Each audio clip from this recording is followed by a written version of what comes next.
Welcome back, everybody. Part 5. It's gonna be a blast. Literally. This specific part? Yeah, because we're gonna blast through all these robots. Okay. Story? Minimal. That's funny. Minimal. We don't need it in this game. Because we're gonna destroy everything. I think this game's just, with the way Michael explained it, is you just kind of play this game for its gameplay. Yeah, it's heavily focused on gameplay. I think the story's just garbage. there's Do you have a limit? Like, how long would you sit through a game if you know that the story's terrible and predictable but you're liking the gameplay? Do you struggle through it, or does story affect you that much? This is a great example of great gameplay shitty. What are we talking about? You're playing it for the channel. No. This thing has something for you. I played this thing like 3 times just by myself, like individually. So I don't know what that says for you, but I played it 3 times. I played it through 3 times for the sake of gameplay. So I don't know what kind of answer that is for you, but that's it's fine. That's my answer. Everybody's specific. I sat through DMC and liked it, but the story I wish was a little bit different. I wasn't a fan of the remake, but I sat through it. I'm a fan of the series, and I'm glad that they brought a little bit more DMC 3 funny to it, as opposed to DMC 4 funny, or I'm sorry, I should say DMC 4-3, because technically, now that Capcom is jacking up Devil May Cry. Oh yeah, I had trouble with these porters. Are really difficult to hit. Later on, you'll find out that I remembered the trick with the sniper rifle, and yeah. Like shooting those lasers and they just go around them. Yeah, that's always nice. Oh, pretty. It's a rave. Are you ready to rave out, bro? Take some ecstasy? And blades. I got nothing. I can't think of a melody. I mean, I can expand if you want me to expand. We're good. We'll save that. We'll save that for next time. Next time. Yes, next time. All right, rain check. Got it, guys. Let's talk about Gundam, because this reminds me of Gundam fight over. Gundam fight ongoing. Continuation. This reminds me a lot of Gundam, which I guess mech fans. I know you like Gundam games. Well, mech fans just love this game in that sense. Yes, shaky story, I found at least recent Gundam. No, I know I haven't watched, but I know Gundam Wing is supposed to be very good, specifically because of story. And I am a huge fan of 00 Gundam, which was what I was watching when this came out, I'm sorry, not when it came out, but when I was introduced to Zone of the Enders. And I don't know if anybody else sees it, but I see Exia in this thing. Exia is the Gundam, the main sword Gundam from the first season, replaced in the second season. But he's the one, and he has a similar blade arm attachment on its right arm, just like how Jehuti does. Not sure if it's just a coincidence, but I think it's pretty cool. And that's why I drew the similarities and played through the game in the first place. I don't know, I haven't given a lot of Gundam games a lot of attention. I'm trying Dynasty Warriors Gundam. I don't know if that's the premier Gundam game. I played the first Dynasty Warriors Gundam, and that was surprisingly good. I mean, I'm a fan of the Dynasty Warrior games. My first one was Dynasty Warriors 3, demo from Jam Pack. Who remembers Jam Pack, by the way? Now Let's I do. Talk about now that. I remember Jam Pack. Oh man, Jam Pack was the bomb. It introduced me to Jak and Daxter. I'll say that. I was gonna say Crash. Yeah, no, the demo's a Crash. I never actually got the game, but like Crash. I mean, I didn't get it until I got it on the PlayStation Network for my PS3. Other than that, I only played it like once on a PS1. Speaking of this was Hideo Kojima who made the game, right? Yep. When was this? Do you remember where this was in the Metal Gear timeline? This was when this came out. This was promoting Metal Gear Solid 2, I believe. So yeah, this was before. Because this was early PS2, so they just finished with very early. They did Metal Gear Solid 2 around this. Yeah, it was in I can't speak today. a demo of Metal Gear Solid 2 was included with your copy of Zone of the Enders when you bought it for the PS2. Oh, wait, 2 came out first. And it was out for a while? No. Metal Gear Solid 2 came out after Zone of the Enders. Oh. 1. And you got What'd you get when you got the game? I just got this. I got this at a yard sale. Oh, okay. Yeah, I had my little brother run up to me and he was like, "Hey, look, robots!" And I was like, "Hey, look, robots!" I like robots. Yeah. Give me more robots. Yeah, because he knew at the time I was watching Double O Gundam, and he was like, "You like watching things and blowing You up?" like robots with no legs scraping the street? I got a game for you. Oh yeah, buddy. Oh yeah. Wait, just curiosity. For the actual game on the screen, is this just the simple missions that we've already been introduced to, or will there be more missions? Right now, At least different mission types. Right now, what we're playing through is last part we were doing. We were collecting. We were destroying the generators to the satellites. What we found out in the last part was that that specific satellite is protected by the same energy field we're looking at right now in the same fashion, except it's the entire entrance is blocked, so we can't enter at all. Dead ass. Ooh yeah.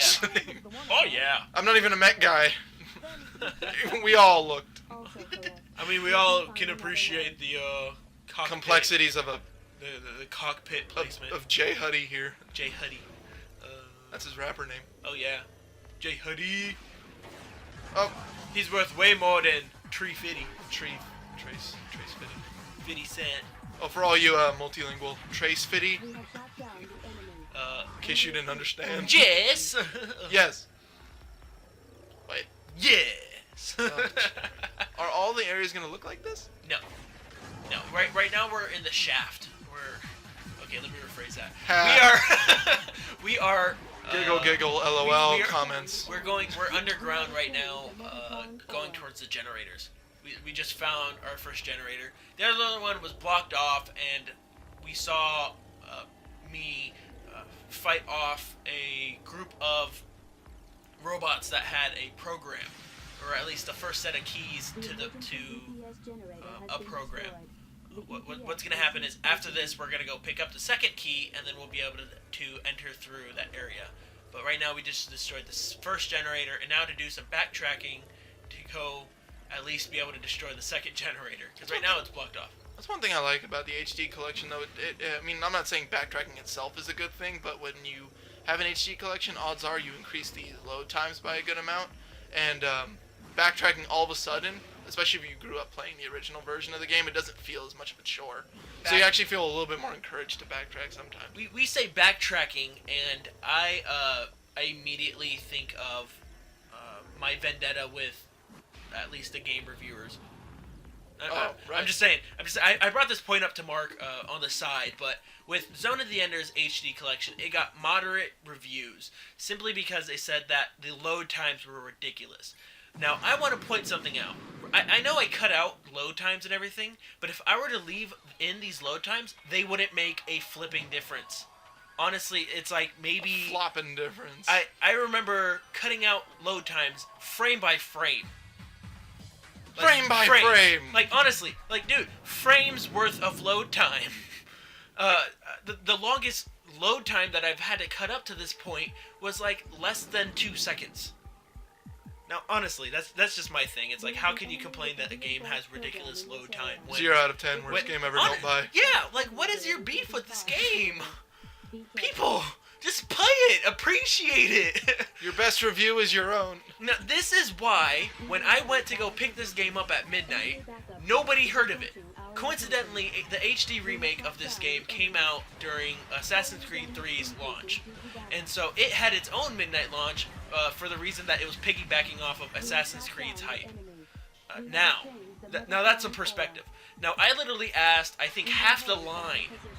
The way it works here in San Diego, California, at most GameStops is that if there's reserved for 100 people or more, then they will do a midnight launch. So I asked at least a good 50 to 60 people, have you heard of Zone of the Enders? Not one person heard of this bloody game! And it hurts! It hurts! Makes you feel special a little bit. A little bit. That's why I'm playing it for the channel, in the hopes that one day we will get popular and people will then realize, hey, this is a good game. Hey guys, you should play this game. Yeah, you should play this game. That's all it comes down to is, hey, you should play this game. Yeah, please. I mean, honestly, it's a great game, and I feel like the more people play this game, the more Kojima will be inclined to make the third installment. Not giving the Metal Gear series any crap though. Yeah, it's a good series. Yeah, no, I will give Metal Gear what it's worth. It's just that we've been teased artwork, concept art after concept art worth of Zone of the Ender stuff, and I've been, drooling over all of it. But unfortunately, there's just no demand for it. That nobody knows of the franchise, so why would he make a game that nobody's going to really know about? It's because of these three guys right here. Welcome to the S-Class people. These guys are the ones that have the program program key that we're looking for. Part 2 at least. Once we get this, we'll get something called the Raptor Control Program, and that's when we get a little crazy. You know what looks annoying? Fighting them, yes. It is very annoying. I mentioned that their beam attack cancels out that charge shot because they're beefed up, smarter AI. They know that. It looks like are you switching targets or is it auto locking? Right, it auto locks to a target, but with the left trigger, you're able to switch targets. Oh, okay. So I'm trying to fool them into thinking that I'm going to attack one, but by the time I switch to the other one, they're already charging up the beam, and so it's quick target swaps like that is what is able to get them at this AI level at least. Is that the preferred method, or is there just a way that? There's always jumping in with the lance attack, the one where it's just a straight jab. The problem with that though is you're letting the other two hit you. Those beams hurt. They hurt. I can almost guarantee you that it'll hit you multiple times if you're close enough. Ugh. So yeah. This looks annoying right now. Oh yeah. At least if I was playing it. It will present a challenge if this is your first run through and you're not sure what to do. At this point, I'm getting frustrated. I'm like, you know what? I'm just gonna go in. There's a way. Yeah, it looks like you can separate them a little bit. Yeah, you have to knock them back though with attacks that push them back, like that the dash attack. That one pushes them away, and at this point, I'm just like, I'm over it, and just full on dashing straight in, guns blazing, able to take them down. I like that strategy. It's fun. Open. Yep, it's always changeable. Anyways, guys, we'll be seeing you guys next time. In part 6. Hope you guys play this game. Play it. Bye.